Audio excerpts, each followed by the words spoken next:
Good evening, everybody, and welcome to the Toon review for tonight's Newcastle Wimbledon preview. With me, Paul, I've got Billy with us, and Stato will be with us in due course. He's arrived late back from work, but he will jump on once he is sorted. So good evening to everybody. As usual, if you do enjoy tonight's show, hit that thumbs up and subscribe if you're new, as we head towards 33,000 subscribers. And with your help, we'll get there sooner rather than later. You can support the channel, of course, in two ways. First of all, by the membership, which is the join button just underneath us. And, of course, the super chats are available. $sign at the bottom of the live comments, which will guarantee your comments to be read out on the show. And, of course, voting is still open for the Football Content Awards. We need your help more than ever. I think I'll put it in the description. If not, I'll put it in at the end of the show. But there is previous live shows. The description's right at the top. The link, is right at the top of the description. Click on it, head towards Best Podcast, select that, and then under Premier League drop-down box, hit the Toon review, and all sorted. So thank you very much to everybody that's voted so far, and keep going, guys. We need it more than ever. Good evening, Billy. Good evening. Good evening. Good game. Granville. Yes. Oh, dear. Now, obviously, Billy, you missed the review last night because you went to bed. I did. Yeah, it was a strange day, to be honest, for everybody. But thank you, everybody, for your good wishes to Susan as well. We've had some lovely messages through, and she's really enjoyed reading them all. So thank you very much. She's obviously still in bed right now, but she's battling on, and I just love it a bit. She's just such a trooper. Yeah, the cure for that is named after a Newcastle United player, don't you? What's that? Pistone. Oh dear, good God! Yeah, I wish she could. I wish she could, Billy. Get rid of them. It's difficult though, but we'll see what happens. But she's just an incredible woman, battling through everything as usual. She's found it very difficult to stay in bed and rest because she's not that type of person, but she's doing well. But anyway, so I thought, well, you came up with the idea of giving your player ratings for the Man City game. So we've got that, and we can put that into the old spreadsheet for the end of the season, of course. So we don't want to miss your player ratings just while we're waiting for Alex. So we'll quickly go through them, Billy. And obviously, what was yours for Nick Paul? 8.5 out of 10. Don't you hell with the ball at his feet? but yeah. You don't get the point without that save from Bernardo Silva. So yeah, absolutely. Nick Pope. Kieran Trippier? Yeah, I'll give him an 8 too. I thought it was solid. The one time that he jumped in on Grealish was clever. Went on the outside of him for the first time. Well, did you not notice the deflection off his shins, though, Billy? Yeah, but he did go that way anyway. I mean, he didn't know where he was going. But apart from that, I thought it was sensational, I've got to say. Yeah. Lewis Hall? I'll give him a 9. Thought it was absolutely brilliant, defensively sound, and got us on the front foot. Yeah. Absolutely 9. Dan Burn?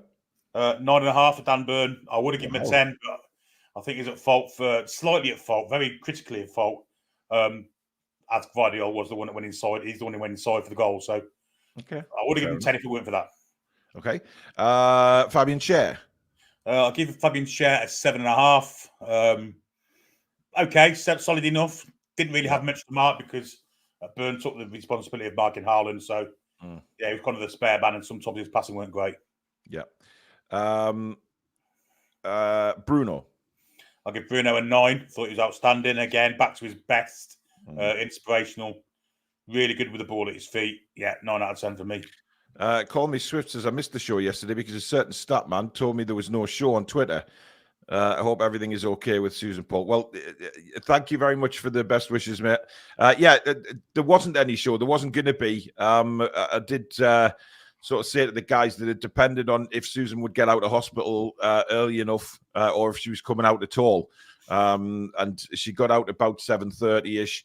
By the time I got home, I said to the guys, is anybody wanting to jump on so we can get the review done and out the way, because we know we have a preview and a match very early this week. So to try and fit everything in, Alex said yes. Billy had fell asleep and Sam had gone out. So, it was me and Alex. But there you go. Tonali, Billy? I'll give him an 8. I think he was fantastic in the second half. Yeah. Don't think we utilised him enough first half, but it's hard against that Man City midfield. When he had the ball at his feet, that was really, really good. I did say last night it took him a little 15 minutes to get going, but once he did, my God. Yeah, he's outstanding for that second half. Really, really good. Yeah. Joe Linton. Back to his best-ish. Still giving the ball away. Cost Bruno a booking actually with one of his short passes. Yeah. But apart from that, I mean, he's back to his marauding, just running through walls for us, and I'll give him an 8.5. Okay. Murphy. Really good. Thought he had an excellent game actually for Murphy. Give Murphy a 8. Some of the crosses he put in, maybe not to people, but they were in great areas. The one straight across the we needed a striker there just to tap it home, didn't we? It was a great ball in. Harvey Barnes. I'll give him a 7.5. Okay. I thought he'd give the effort. Unfortunately, we didn't really attack down that side so much, did we? And with Kyle Walker on your case, I guess you're not going to either. So, yeah, I thought he did well though in what limited kind of possession he had. Yeah. And Anthony Gordon. I'll give him a 10 because I thought his attitude, possession, totally threatening all the way through. The Man City defenders had no idea how to deal with him really, and neither did the keeper Edison. And Edison's the best footballing goalkeeper out there. Goal as well, definite penalty. Yeah, 10. Absolutely. There was only one 10 handed out last night, Billy, and that was Alex to Dan Burn. So we give Gordon 9s. Very, very similar marks, to be honest, across the board from all three of us there. But the substitutes, Billy, Livramento. I thought Livramento did well when he came on. He had the threat of Docker, and I think he kept him in check really, really well. So I know he's only on for 20-odd minutes. 7.5 for Livramento. Okay. Joe Willock. I'll give him a 6.5. Didn't really get into the game. But when he did get to it, I mean, he gave a nice foot race with Kyle Walker. 6.5. And Sean Longstaff. I'll give him a 6, just for being on the pitch. Well, you and Alex have been very generous. I give him a 4. I mean, he did well to get. He should have scored. Yeah, of course he should. That was a huge opportunity, and but I think that was his first touch of the ball, so you can kind of excuse that. Well, yeah, I guess. And Eddie Howe, Billy. 10 out of 10, outstanding. Yeah, lined up was great. The way we played the game was great. The way we set out, the intensity was back. So obviously a good week of training. Yeah, you can't give him less than a 10. Brilliant. Well, there you go. Some very good scores, and to be honest, very similar to what me and Alex scored. But isn't it nice to be back? Rating performances like that again, and celebrating performances, and hopefully we continue, because this game against Wimbledon tomorrow, Billy, I mean, it is a potential banana skin, but we needed that performance against Man City. We said last week when the game was postponed that we'd rather, we played the game and then Newcastle could get some goals maybe and get a little bit of confidence. But it's worked kind of the opposite way. We've done that against City. We played well, we got a point, and now we go into this game full of confidence. Yeah, it's amazing what 90 minutes does. I mean, everyone's got smiles on their faces now. They're all ready can't wait for the next game. We're all kind of dreading the Man City game, but because of the way we played previously, we've come out and really performed. And now we're looking forward to the next game, and we can't come quick enough. And then hopefully we can continue that tomorrow and go on to the Everton game in the same manner. I see no reason why not. I think when the players play with a smile on their face, which they did Saturday, they enjoyed the game that Saturday. I don't think they enjoyed it at Fulham the week before. I don't think they've really enjoyed it all season. No. The way we played like Saturday was phenomenal. And that's got to breed confidence to beat. Well, I say beat. A draw was as good as a victory against Man City. Oh, yeah. I mean, it could have been different. I mean, we could have won the game, but if the referee wasn't so blind, we probably would have been. But Joe Linton's was a penalty for me all day long. And I think had that not... And I don't know why this thing is around that, he's not going to give 2 penalties in a couple of minutes. Well, I'm sorry, but if it's a foul in the box... It's a penalty. It's a penalty. It doesn't matter whether we've just had one or not. It was a terrible tackle. It was mistimed. The Harvey Barnes one as well. I said last night, that was clumsy on Harvey as well. So, they got away with that, but, they had their chances as well. Great save by Nick Pope, of course, in the second half from a wonderful shot from Silva. Haaland was just kept out of the game by Dan Burn all the way through it. Yeah. But tomorrow's going to be very different, Billy, because it's going to be a sort of... I would expect us to, to have most of the possession, if throughout the game. I'm not sure if it's on TV, is it? I think it's on Sky Plus, Sky Sports Plus. Right. Well, if I've got Now TV, will I be able to get that on there? I think so. Possibly, probably, yeah, probably will. Well, I'll take a look. But anyway, we'll have the game for you anyway. I'm not going, obviously, because with Susan being poorly, I'm staying at home in case she needs me. So it'll be me and Billy on comms tomorrow for Match Day Live. So looking forward to it, Billy, because I think, the way Eddie was talking this morning, I think Asula's going to get a start. I certainly think Miggy's going to start as well. Yep. Probably the midfield will change. I don't think Tonali will make it. Trippier, I don't think we'll make it either. Stato's joining us now. So it's going to be an opportunity for these players, Billy, to have a chance and to show us what they can do. I mean, potentially he could swap all of 11 players. I don't think he will. He could, I think there'll be one or two that will stay in, but in the main, I think the likes, like you said there, Asula, I think he'll definitely start. Watching the press conference, I think we can be assured that Almon's going to start. Willock, I think, will definitely start. Lots of players. We'll look at it when we look through the teams later, but I'd like to see Sanusi start too, if I'm perfectly honest. Yeah, a lot of people have said Sanusi. Mike Elliott says, I hope Asula gets a chance tomorrow night to see how he does and let us fans see how he handles the game. And hopefully, if he starts, get a good goal and give him some confidence. Absolutely. Yvonne Kingswell, thank you for being a member for 3 months as well. That's literally just popped up. Good evening all, and get well soon, Susan. Thank you, Yvonne. Much appreciated. Spike says, what about Cher? I think WWE'd to the ground in Man City 6-yard box. I did see that. I didn't see it during the game, to be honest. I saw that on a replay, and he was manhandled as well, thrown to the floor. So it could have been a lot different. But one thing, Alex, we didn't really cover last night, and we really wanted to, was Man United's downfall. So I thought we'd have a little bit of a giggle about that as well tonight, because, well, let's face it, they've had their laugh at us in many, many times. So, do you have any message for the Manchester United fans, Alex? I'm sure you want to sympathise with them in their hour of need. Well, I think their fan base just needs to apply the same logic that we try to give out on this channel, which is be realistic, don't jump the gun, because they do it. Me and Billy had this conversation on the Patreon podcast recently that they got overly excited at beating the mighty Barnsley. Was it Barnsley? The mighty Barnsley, yeah. And it went to their head a little bit, and they've thrown a lot of money at this team. Well, I say a lot of money. A lot is an understatement. They've thrown copious amounts of money at this team under many managers as well. They've, Mark Goldbridge is whinging that it's the same set of players. It's not the manager's fault. They've recycled quite a lot of the players, to be fair. There's most of it's new faces now. There's no Scott McTominay. There's no McFred anymore. You're not playing Maguire every game. Well, McTominay has absolutely had a fantastic start, by the way, in Italy. He's playing so well. Which makes you wonder what's going on. Yeah. So, yeah, I just think, I don't really care. It's just funny because the fans, there's a vast majority of the fan base that are so deluded and they're just clinging to the past.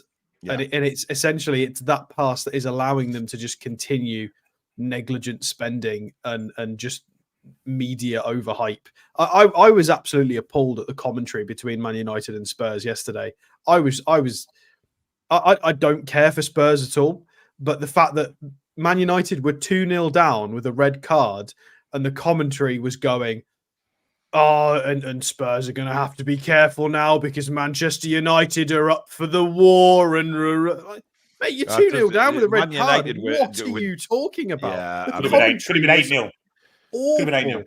I was sitting in the hospital watching the live commentary go through on FOTMob, and it was awful. I couldn't believe the real commentators how complimentary they were of Man United whilst they were getting destroyed was absurd. It's absolutely. It's funny. They were almost very happy, to be fair. Well, they were actually critical of Spurs quite a lot in that game, saying, if they'd have been a bit more clinical with that and that didn't work, and Timo Werner, we know he can't finish, and a bit of they were piling on the hate for Spurs despite. Well, it's just the way it is, and we sympathise, Man United fans. No, we don't. I lied. I'm taking credit for it personally. Yes, I think you should, Billy. I've kept Bruno Fernandes in that side. I'm going to keep him in there because ever since I've put him in the Fantasy Football League, he's been dreadful. And I'm keeping him there on purpose. Yes. Amanda over on X, thank you very much. Get well soon, Susan. Thank you very much. Well, it's nice to see that the comments on X are coming up now in StreamYard, which is nice. So they can anybody can comment across them. Don One says, "Is it true Ten Hag has been given the next 2 matches?" I think he's got this one before the international break. I think they're in Europe this week as well, aren't they? Porto away and Villa away. if that's the case, he's gone. See you later, alligator. But we've got him soon, haven't we? Yes, we have. But at least after this next international break, there isn't one then till February. So we've got a good run of domestic football for a few months without being interrupted by breaks of bollocks, basically. Are we expecting any? I mean, who do you expect to play tomorrow, Billy, from Saturday? Because I don't think he's going to change. One of the midfield's got to play. Yeah, he won't change the full 11, will he? Because he's got to take it seriously as well. This is an opportunity to go for another home draw after this, of course. I think Joe Linton's banned, so he's definitely out, isn't he? I mean, he's got his 5th yellow card Saturday, so bollocks! There's an international break in November. I forgot about that. Oh well, bollocks to it all. So I do wonder if Bruno will play, but I don't know. If Tonali is fit, I'll play him to get more minutes in his legs. But I'm not sure. I mean, there's a chance he could rotate all 11 if he wanted to. Yeah. Look, like I said, I think Tonali misses tomorrow. I think he's and of course Trippier, because they were struggling with cramp. Joe Linton's of course on 4 yellow cards. I've got 4 now, yeah. Yeah, and they do count. So I think he's got to be careful. But we do need to keep a little bit of rotating the full 11 for me would be a big risk. But I think there's players there who could come in. People are mentioning, of course, Alfie Harrison, etc. But he's got to be careful, Alex, because we've been bitten so many times in cup competitions by lower league teams in the recent past. So we still have to be very careful. We do, but I think people have to understand how much was given by that team on Saturday. Yeah. And again, you can, there'll be the one comment about, but they get paid enough money, they should be able to just be unlimited superstars. But again, doesn't work like that. They gave a proper shift, so there's going to need to be rotation. There are certain players that, again, it doesn't matter. You don't have to change goalkeepers. There's an argument to be made. You don't have to change centre halves. Potentially, somebody like Bruno doesn't have to be rotated. So there's a few we can be versatile with, and there's a few we can keep in the 11. So. And I think it will be mainly what I've just stated. I think we'll probably retain those kinds of players. I think the only thing is, because we've got so many forwards out with Isak and Wilson, one of the forwards is going to have to play. Because even if you bring Osula and Miggy in, the third forward, unless we bring in a youth player, the third forward is going to have to be one of the... Exactly, it's going to have to be the regular starters. Me, as Billy says there, Sanusi on the left-hand side would be fine for me. Sanusi, Osula, and Miggy. Well, against League Two opposition, it's the best free hit you're going to get to try players, isn't it? I guess. I mean, Wimbledon have had a good start of the season, right? I know it's League Two, but they've had a good start of the season, and it's a cup final for them. It's St James's Park. They're bringing a lot of supporters up for a Tuesday night. By all accounts, it's going to be close to a sellout, which is fantastic for Wimbledon. Getting, of course, 45% of the gate receipts, so it'll help them enormously. So the whole thing is going to be a very good occasion. It's special for me because obviously Wimbledon ties with me granddad and things like that. So for me, it's going to be a great occasion. And I think the last time something like this happened was Cambridge, and we all know how that went. And we didn't have a fit striker for Cambridge because Jacob Murphy played up front, and it was a shit show and a disaster from the off. But the atmosphere from the Cambridge fans was incredible that day. I'll never forget it. We've got to be careful, Billy, because they can offer a little bit. They will try. It's their cup final. They've got nothing to lose. Eddie Howe says they're excellent at set pieces too. And I guess that's what they'll be trying to do is trying to create as many set piece kind of situations for them to capitalise on. Yeah. Cross into the box, they must have two big centre halves. I don't know. I've never seen Wimbledon. I've not seen them since days of, I don't know, before Jason Ewell and Marcus Gale, them kind of players. So it's been a long time. Yeah, all those kind of players. So yeah, I mean, if you'll remember that game at St James's, Billy, when Vinny ended up in goal. It was, I mean, I've never seen somebody get a visiting player get a standing ovation before like that. It was incredible. And Vinny, being Vinny, was his usual self, and he actually applauded the Newcastle fans as well. It was a really incredible day, that. But they'll always be known as the Crazy Gang. I mean, they still are now, but they're a very good footballing side. Coach Austin, thank you very much for your super chat. Saturday's efforts for the rest of the season and top four, here we come. How are the lads? Yeah, of course, Warren Barton was an old Wimbledon player. Joe Wilton says, I can't support my granddad or dad's team. Unfortunately, they are Mackhams. Don't shoot me. Not my fault. Well, Joe, at the end of the day, half my family is Sunderland as well. So I feel your pain. But you chose the right one at the end of the day. Mike says, yes, it will be a tough game, but hope we don't slip up and don't turn up. I don't think that's going to happen, Alex, simply because the reason is a lot of these players are going to come in tomorrow wanting to prove a point to Eddie. I said in the earlier show I did today that I don't think it's going to have a bearing on Eddie's team on the weekend at Everton. I think most of those players that played on Saturday, if not all of them, deserve to start the game anyway. But it's an opportunity for them to get in Eddie's head and say, look, we're here. Yeah, definitely. I think there's a few shouts out there for Osula to kind of show that he's more trusted and ready, and he's learnt the system. So there's a couple of auditions. Matt Target is one for if he can come into the side. No, he's out. Well against. He's not playing. I thought he was just out with eczema. What's wrong with him now? He is. His eczema's still flared up, so he's still not. He's not available tomorrow. Oh, can we get a club dermatologist? Well, I don't know. I mean, look. To be fair, if he's got eczema around his feet area, I mean that'll be very painful. That's so it's I don't know enough about it to be critical. So yeah, there's a few people mentioned that if it is around his feet that he's had a flare up, it's very difficult to run with eczema. And you need joints back. Yeah. So I think we have to just maybe take a step back from that and not criticize him too much. Pretend I didn't say that one then. So let's pocket. Let's bench Matt Target as yeah. All right, so no Matt Target, but again, the point still stands about Osula. Obviously, Lloyd Kelly's in with Lloyd Kelly needs to come in and keep impressing. Whenever he gets a start, he needs to do well, whether it's as a centre-half or a left-back, because obviously Dan Burns playing well. Botman's going to come back, and Botman is the long-term first choice as a centre-half. And Lewis Hall looks like he's finally at peak match fitness, looks ready, raring to go. So Kelly's going to struggle to get back into the side. If Byrne keeps playing really well, Lewis Hall keeps playing really well, Kelly's not going to be getting a look in, especially when we get closer to Christmas when Botman's available again. So big moments for Osula, for Kelly.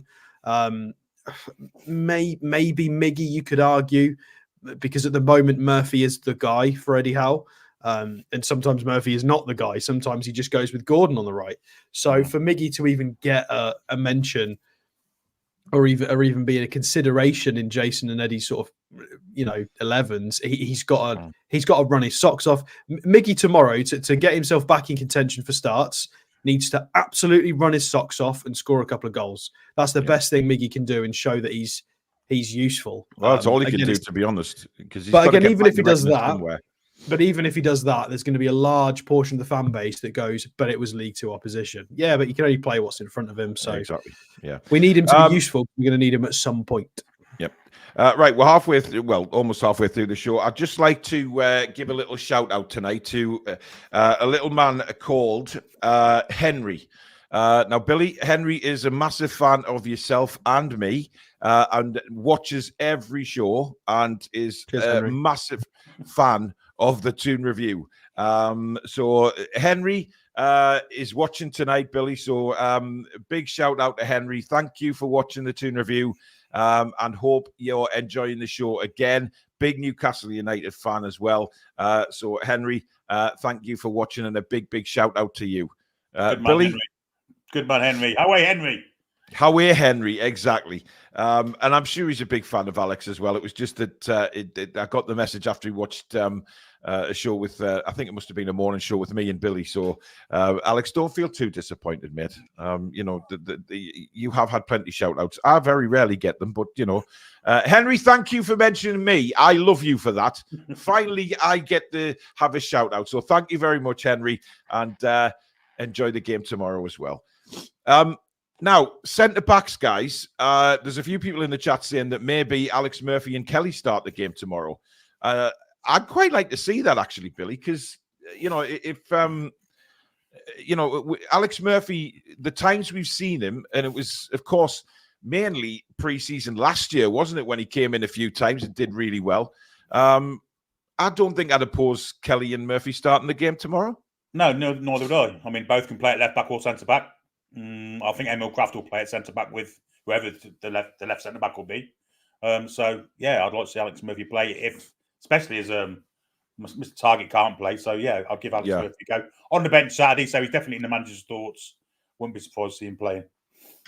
Daniil's asking what else is in the pipeline on Patreon. Well, loads. Wimbledon content for the next couple of days. Yeah, indeed.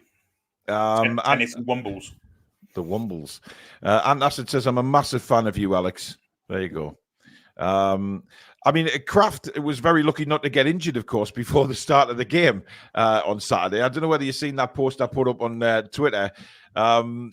He came walking in, obviously, through the tunnel and up the stairs, and he fell up the stairs in front of a lot of people. So it was a bit of a good laugh, and he took it well. He sort of laughed it off, but it was kind of funny. But I wouldn't be surprised, if those were the type of injuries where he sprains an ankle or something. If that was last year, he'd be in a boot now, Billy. Yeah, definitely. The worm has turned, hasn't it? With the way things are going for us. The fortune is finally looking at us in a kind of way. Yeah, it was very funny though, I've got to say, when he fell. PAB says, Stato, my son Oscar thinks you're okay. He loves Sam though. He wants Sam TPNE his new man. To be his new man. Wow. I'll be sure you don't want Sam to be your good excuse there. Yeah, definitely. Blame it on your son. Yeah. Oh, look who's chipped in with a comment though, Alex. There you go. That's all Alex needs to feel the love from Maxi. JT2 says, we love you, Paul. Less of the insecurities. I'm not insecure. God, that's one thing I'm not. Tristan says, Paul, can I ask the lads a question? And I've been worried about this with Chelsea results, and they are becoming a force with the new manager. Can we really get top four? I worry we overhype our squad. Well, Chelsea are flying, Alex. I mean, Chelsea, they've got something good going at the minute. And, of course, they finished last season strongly as well. Yeah, I mean, we knew this was going to happen at some point because they bought so many players and so many talented players. They just needed a reasonably good manager, and they needed time for it to gel and click. We saw some strong performances at the back end of last year. And at the moment, Madueke looks like he's grown up a little bit. They've got a decent system. And it's just, I mean, Cole Palmer is absolutely disgusting. That is pure, unadulterated filth that man is doing on that pitch. Some of the look like chips over the top of the back four. He's doing like, and maybe I'm overhyping this, but this is stuff that's on highlight reels in 20 years' time, and people watch it and go, Jesus. Like some of the stuff that guy's doing, the fact that Gareth Southgate wasn't making him the pinnacle of his team is disgusting. The fact that you can't get Cole Palmer and Gordon in that England squad is why we didn't win a trophy. Cole Palmer is, I can't believe how gifted that kid is. And gifted does him a disservice because he's obviously worked very hard, but it's just, he just looks like he's playing a different game to everyone else. He looks like it looks like you've gone and taken a Premier League player and put them in League Two, and he's just having a kick about. It's like that TV show when they put Paul Merson in Sunday League and he just drifted past everyone. That's what Cole Palmer looks like, and it's mad. I cannot believe how good Cole Palmer is. And again, I know I'm supposed to be talking about Chelsea, but it's basically Cole Palmer FC. He's a joke. And this is a man. This is a player who didn't play a single minute in the Euros. He did play. Briefly. He scored in the final, but yeah, but that's what I mean. Yeah. I was on holiday for the final, guys. I didn't have a clue who was on the pitch, to be fair. Kane shouldn't have got any minutes on the pitch. We know that. Played our best players and adapted the system to our best players, which is not Harry Kane. Cole Palmer has to play that match. Yeah. I am terrified of Chelsea in the top 4 race. Yeah. Kevin Davis, who is a Wimbledon fan. He says, hi from a Wimbledon fan. I think you all overthinking this season. Sit back and it will come good. But I think we will win 1-0 Tuesday. So confident Womble there. If we play Martin Dubravka in goal, you're probably right. Well, yes, you do. Yeah, well, yes, there is an opportunity for you. Just pepper the goal, and I'm sure they will come. Clone Lad says, was at the game Saturday with my son, watching all the players pulling up in their cars at St James's Park. An ambulance pulls up, and my son shouts out, "Here comes Isak!" Well, of course, Billy, Isak's out again. He won't be involved tomorrow night, and Eddie said probably won't be involved at Everton either. But then kind of backtracked on it and said, well, he might be available. Well, I'll be leaving him on the bench. Very strange thing to say. I'll be leaving him on the bench. I like Man City. I think the 2 physical centre halves that Everton have, I think suits a quick and speedy, tricky striker against them. And I don't think Alexander Isak is that at the moment. And of course, Gordon's playing, so it's going to be a very interesting atmosphere down at yeah. But I mean, is there anybody tomorrow that you feel could come into the side and make a real impression, Alex? Because I'm trying to think if there's anybody that would go out there tomorrow and maybe do enough to make Eddie think, yeah, maybe he's ready for the first team.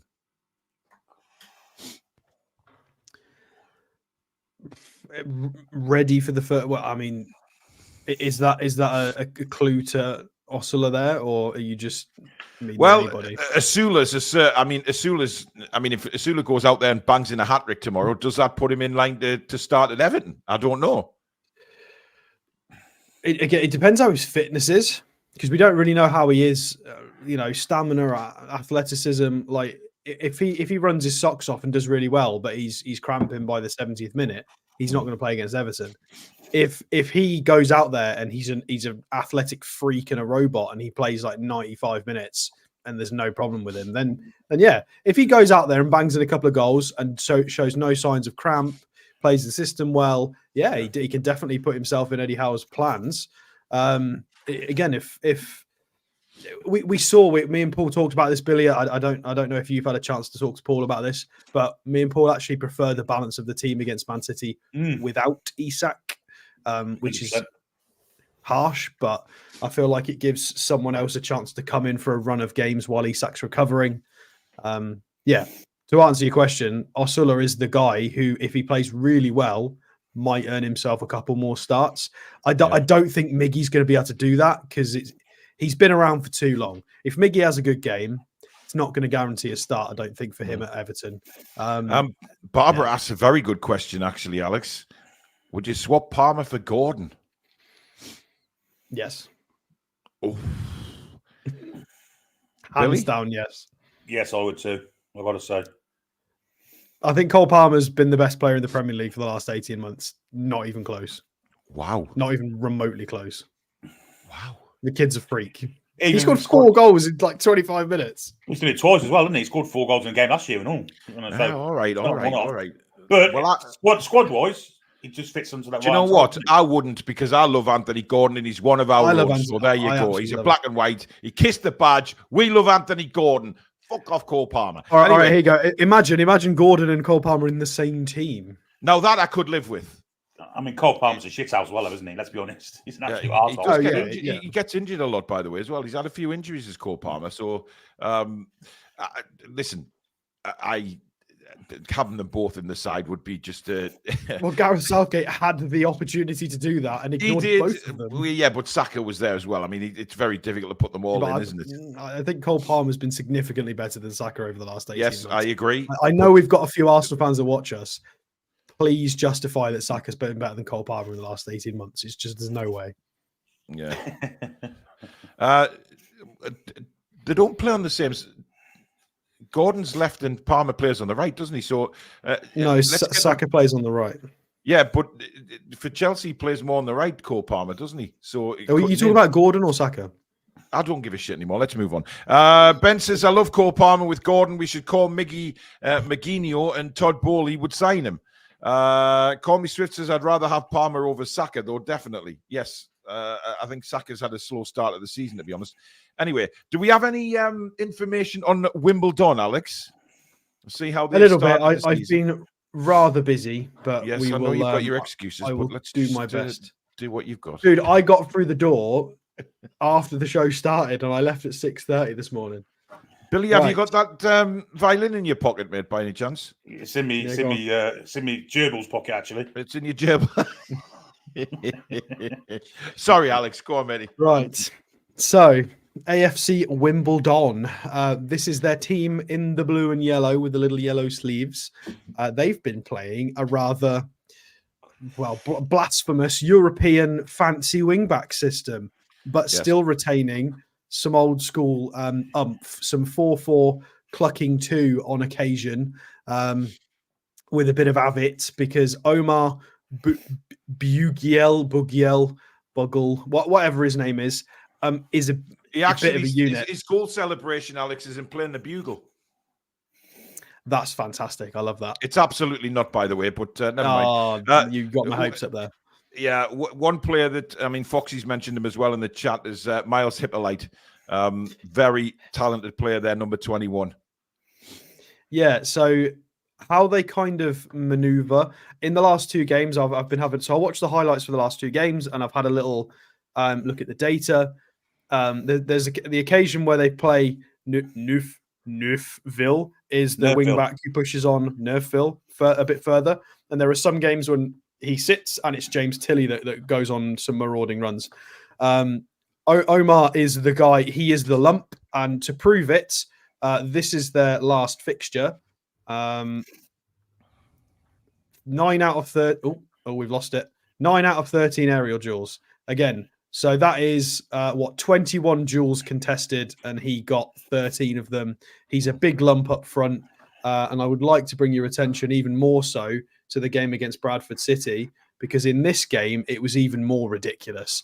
In this game, he contested 22 aerial duels and 12 on the ground. That's stupid. I've never seen anybody contest 34 duels before. That's absurd.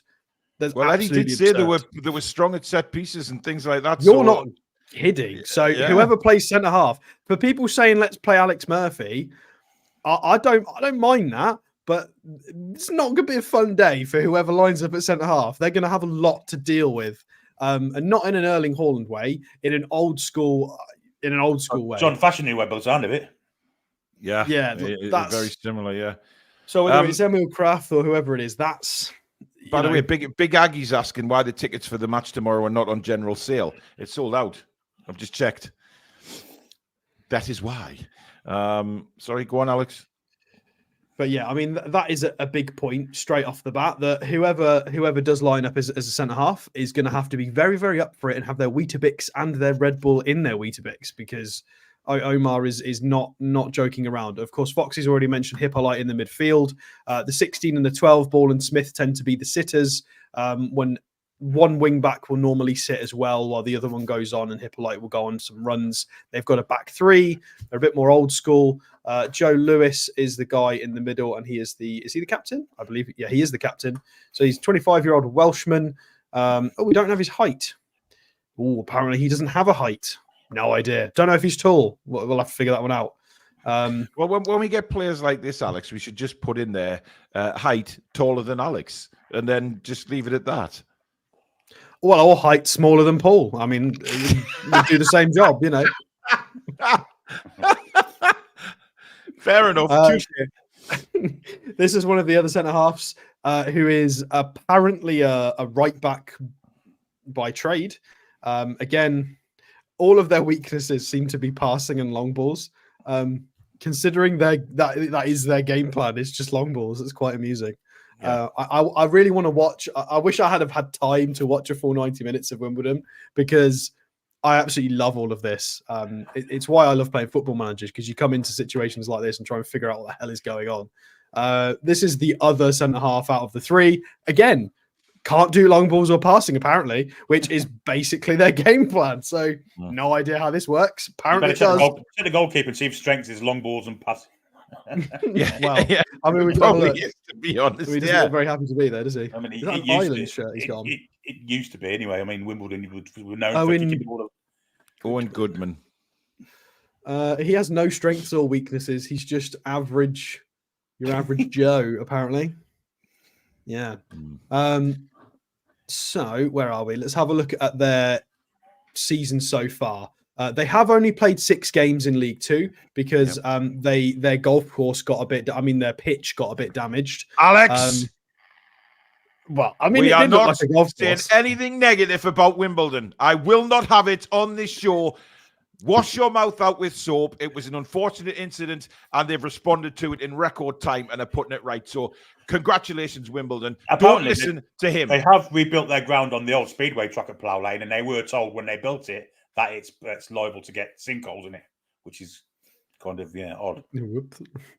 Yeah. So when they'll put it right. Let's move on. They have only played 6 fixtures because of unfortunate acts of God. We'll put it that way. 9 goals scored. Biggie was standing there when it happened. Oh, Biggie's gone missing again. But despite playing 2 fixtures less than basically everybody around them in that sort of playoff push, even we're a bit early for that phrase, but I'm going to say it anyway.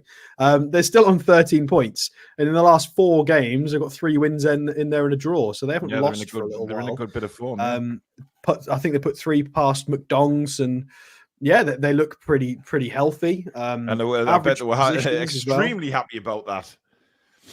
Well, against McDongs, I'm sure they were.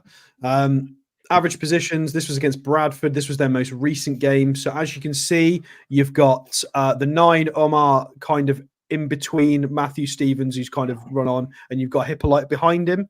So you've basically got the runner beyond and Hippolyte, the technical player, around the big 9, which makes sense. The right-hand side, NUFC has tucked in, and you've got, what's his name? James Tilly. Something.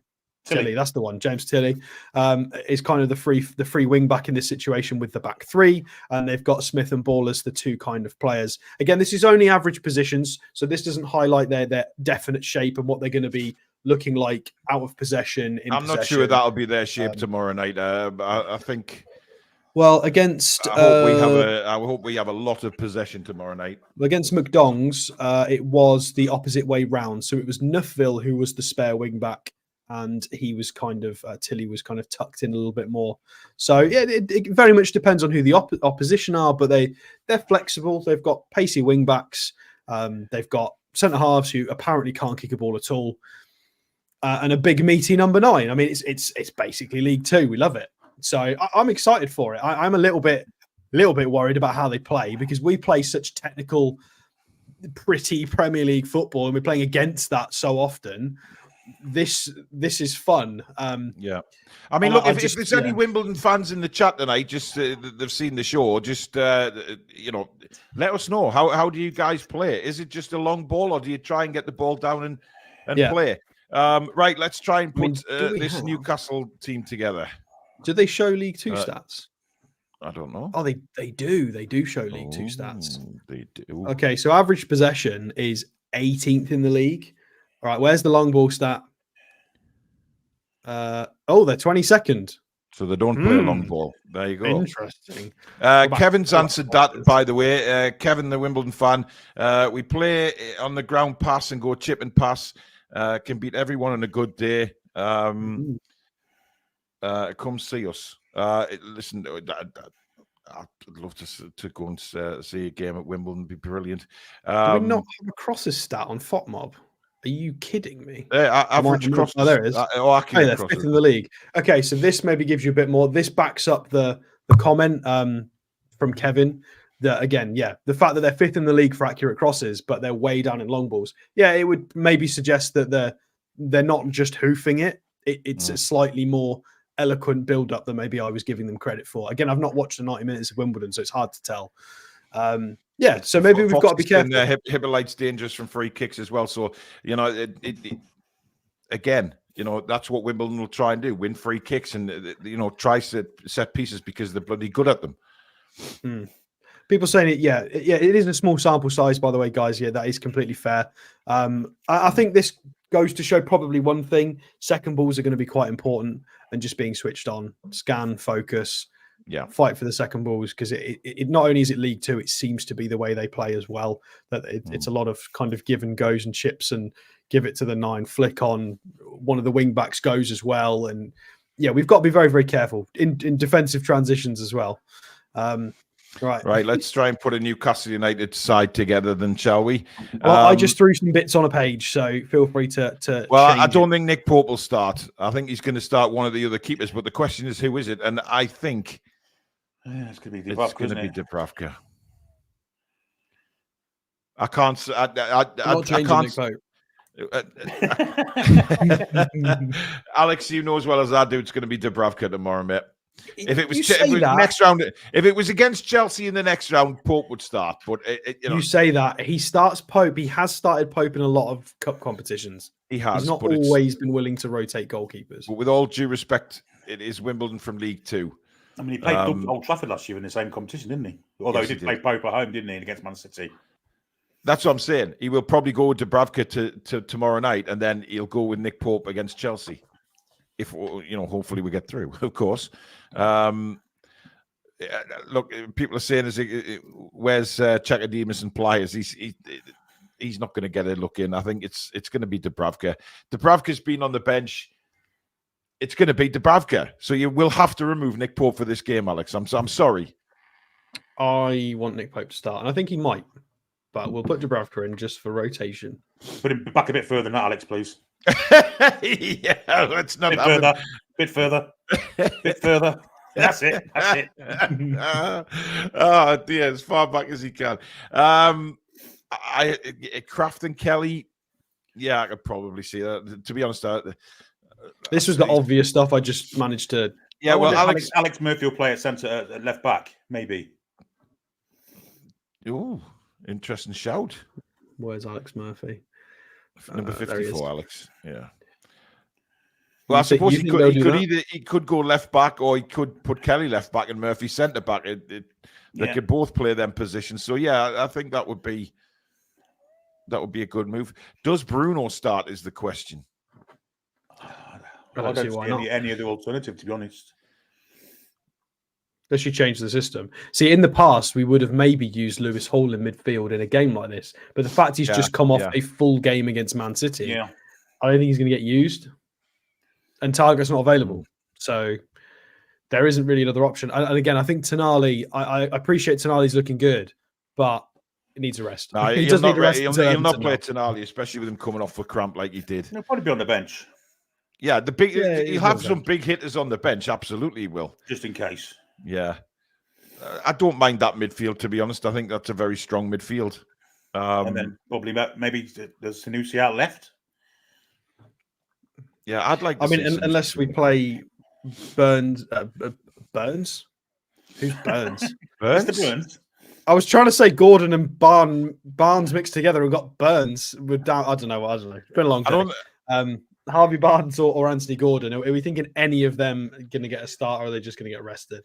No, I think they get rested. Yeah, I mean, Barnes could play, I think. I mean, Barnes... I just think this is too many changes. Well, I don't know, Alex. I mean, it gives... So what's the bench? I mean, that's basically changed 10 of the 11 from Saturday, hasn't it? So, you know, and we're sitting here saying he might not change the whole thing, but he's got options, definitely. These are the options that he didn't have last season, of course. He couldn't change all these players, and we were twisting about not being able to rest. That's it. Does anybody know how many subs we get in the Carabao Cup? It's the same now, isn't it? It's the same across the board. Is it 9? Well, there's 10. Somebody needs to chop.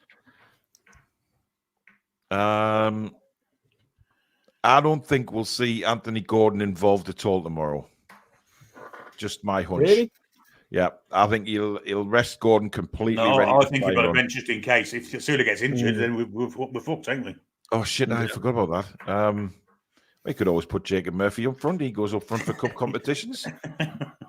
Yeah. And what happened? Is there anyone else over here that you would drag into this sort of conversation for a bench start? Maybe Heffernan, Turner Cook with a double the other night. Anybody else get on the bench from the young lads? Shahar potentially? No. And Gavin Cole said he's nearly fit now, didn't he? Oh, yay. Yep. Fantastic. Moving swiftly on, Billy. I mean, looking at but you look at that side there and you think that should be well good enough to beat Wimbledon. I mean, there's some good players still on that pitch, and I'd love to see Sanusi start. I really would love to see Sanusi start the game because I think he's very exciting player, and I think he'd thrive. Full house at St James's tomorrow.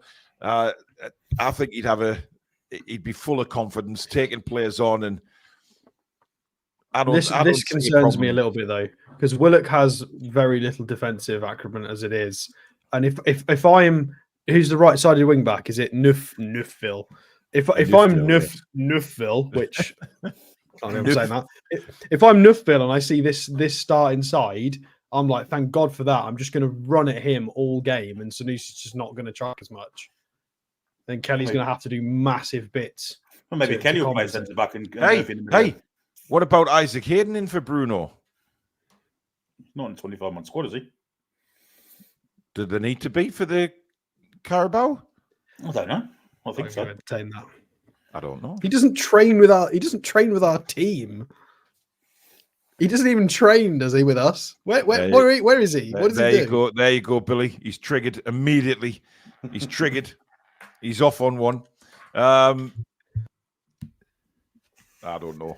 I just think Bruno put in a hell of a performance as well. I mean, Harrison. Well, Harrison's the only other alternative. What about putting Longstaff in in Bruno's position and putting Alfie Harrison in?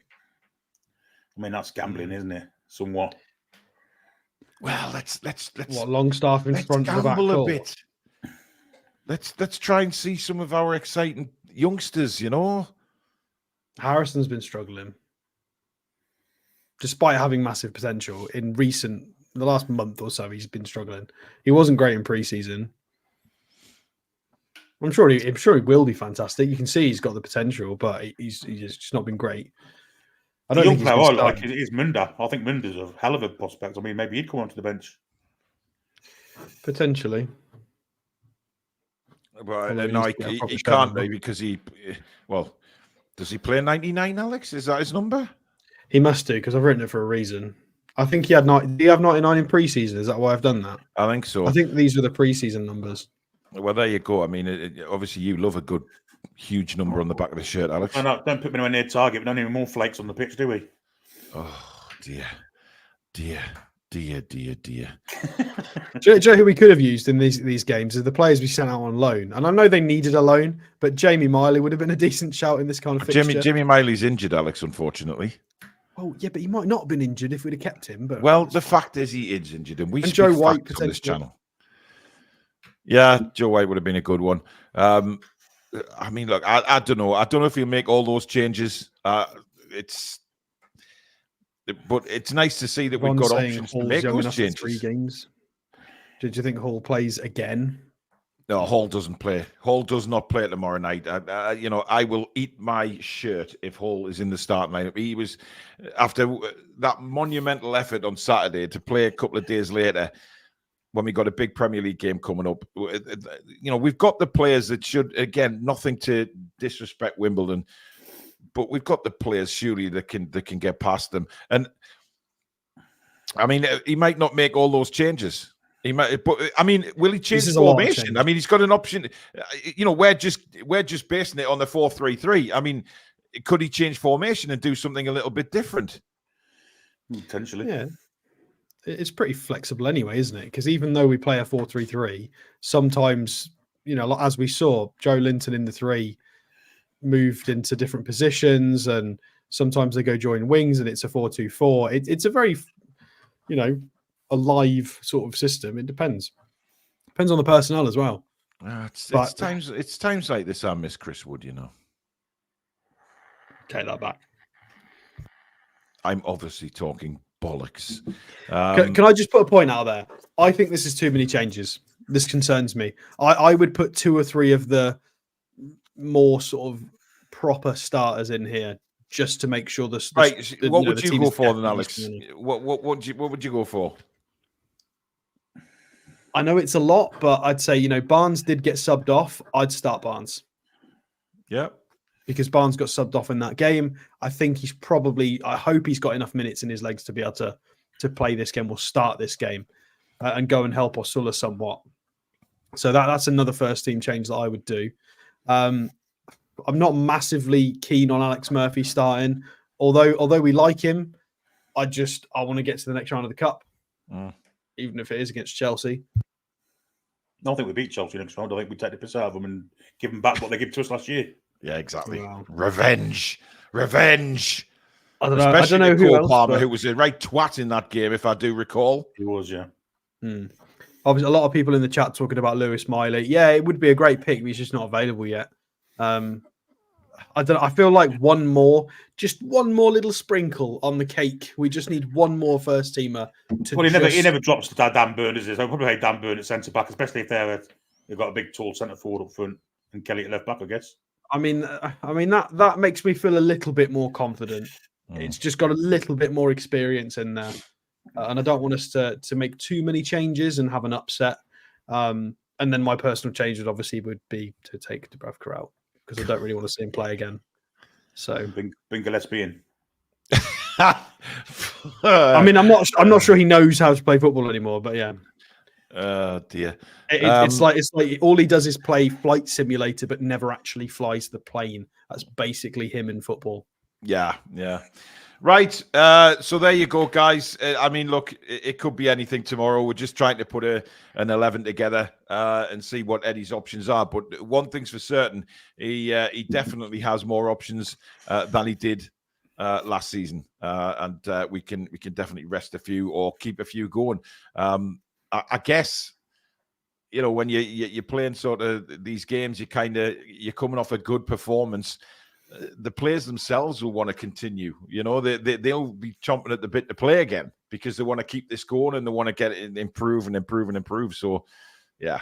Right, we'll go for predictions tonight, guys. Alex, we'll start with you. Oh, you had to start with me, didn't you? I've given no thought to this because I was just thinking about Wimbledon and okay. I think because of the heavy rotation and changes and personnel, and I think we'll make one mistake, and I think Wimbledon will be decent. I think they'll score 1 goal, but I think because we're at home, I think we will play a few more first teamers. I think we'll score 3, so I think we'll win 3-1. But I think Wimbledon will score first, and we'll look silly. What? Billy? No, I think 4-0 Newcastle. Yeah, I've gone 4-0 as well. Hey, look. Foxy's literally just written basically the same thing I just said. So I'm not the only one. No, and if you continue to put my comments up, Alex, I will destroy you. Anyway, I think 4-0. I think we're going to be too strong. I've got, listen, as I say, I've got no disrespect for Wimbledon at all. Follow them very profusely because of my granddad's support of them. So I just can't. I think we will be too strong for them. I think they'll be up for it at the start. Absolutely, they will. It's like a cup final for them. But to be fair, I think we'll be overpowering for them. But it should be a great occasion, nevertheless. So we'll see what happens. But we are back tomorrow night, match day live. Me and Billy will be commentating on the game at St. James's Park. And, we'll not be at St. James's Park, but we will be bringing you the game from 7:30, 7:45 kickoff. We'll go through the teams in a quick build-up to the match. And then, of course, uninterrupted play-by-play commentary of the game. So join us at 7:30 for that. It should be a cracker. But thank you very much for tonight, everybody. Thank you for super chats, memberships, etc. Mods, another great job. And, of course, thank you to my co-hosts, Mr. Stato and Mr. Billy Bob. And we will see you again tomorrow as we aim to go through to the next round and meet Chelsea for revenge. But in the meantime, folks, good night. New balls, please. Come back. and check out to breathe.